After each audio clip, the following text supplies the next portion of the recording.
Kagiso Rabada की लगातार गैर हाजिरी में गुजरात टाइटंस क्या अब तक ये नहीं फिगर कर पाए हैं कि उनके तीसरे और चौथे पेसर का स्थान किसके पास जाना चाहिए? क्या रणनीति लेकर वो उतरेंगे सनराइजर्स हैदराबाद के खिलाफ अब जब वो प्लेऑफ्स के रेस में लास्ट फ्यू स्टेप्स लेना चाहते हैं? आइए जानते हैं रणनीति में। हमारे साथ जुड़ रहे हैं अभिनव मुकुंद, आकाश चोपड़ा। शुक्रिया आपके वक्त के लिए।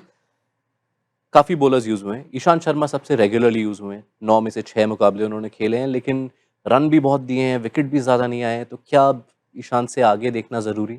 एक बार उन्होंने आगे देखा था, फिर उन्होंने रियर व्यू मिरर में देखा, ईशांत ही दिखे उनको, फिर वापस उनके पास चले गए। तो अभी तक वो म्यूजिकल चेयर्स है, वो तीसरा वाला जो पेसर की कहानी है उसमें अरशद भी खेले और बहुत बार अरशद को खिलाया, सिर्फ 2 ओवर कराए। वो डिसाइड किया आप विकेट भी लोगे तो 2 ओवर मिलेंगे आपको, तीसरा हम नहीं कराएंगे। और ईशांत उस मैच में खेल रहे थे तो उनसे भी 2 ही ओवर करवाए। तो उसके बाद एक मैच कुलवंत खजरूलिया को भी खिलाया। पर मेरा तो सवाल ये है कि कगिसो रबाडा के बारे में तो सुना है कि शायद वो आने वाले हैं, अभी हम थोड़ी देर पहले हम ही डिस्कस कर रहे थे। पर जराल्ड कोएत्जे तो वहीं बैठे हैं डगआउट में।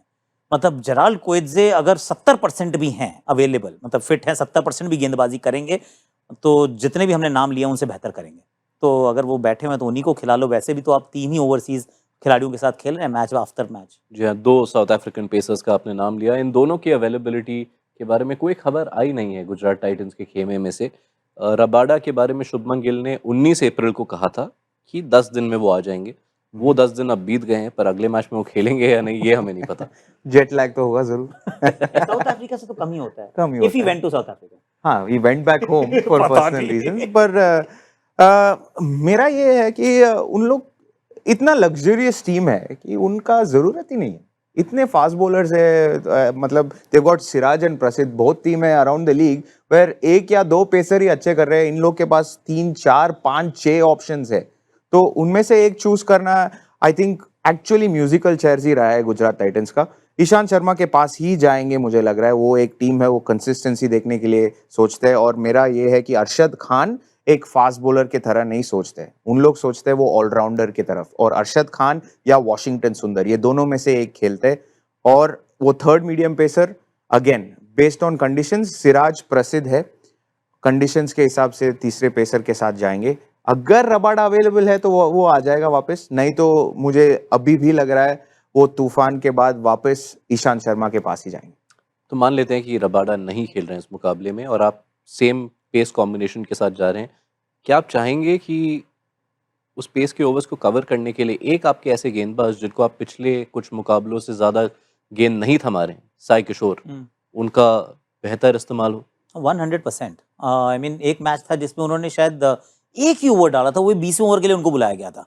और उस दिन मुझे याद है, मैंने कहा यार भूल तो नहीं गए कि भाई साई किशोर भी टीम के अंदर है जो अच्छी गेंदबाजी कर सकता है। और इंटरेस्टिंगली ना, वो सिर्फ एकमात्र ऐसा लेफ्ट हैंड स्पिनर है जो कैरम बॉल डालता है और जो कम से कम बॉल को बाहर तो लेकर जाता है।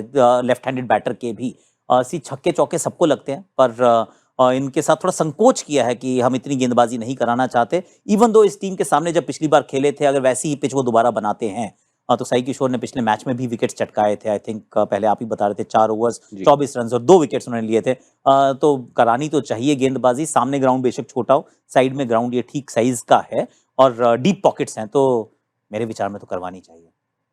साई किशोर का यूजेज ये मैच में यूसेज तो होगा, क्योंकि मुझे तो लग रहा है कि शुभमन गिल के ऊपर है और ये आशीष नेहरा का कॉल नहीं है। बहुत कैप्टन्स थोड़ा हेजिटेशन दिखते हैं left arm spinner against left hander. और ये है कि नॉट दैट फास्ट बॉलर देंगे तो कम रन जाएंगे इन लोग के सामने। मुझे लगता है 20-25 रन्स जाएगा तो मैच का वो विन प्रोबेबिलिटी आप कहते हैं, तो win probability goes on one side. तो उसके वजह से बहुत कैप्टन्स हेजिटेंट होते हैं। और शुभमन गिल भी मुझे लग रहा है उनका भरोसा थोड़ा पेसर्स के ऊपर है।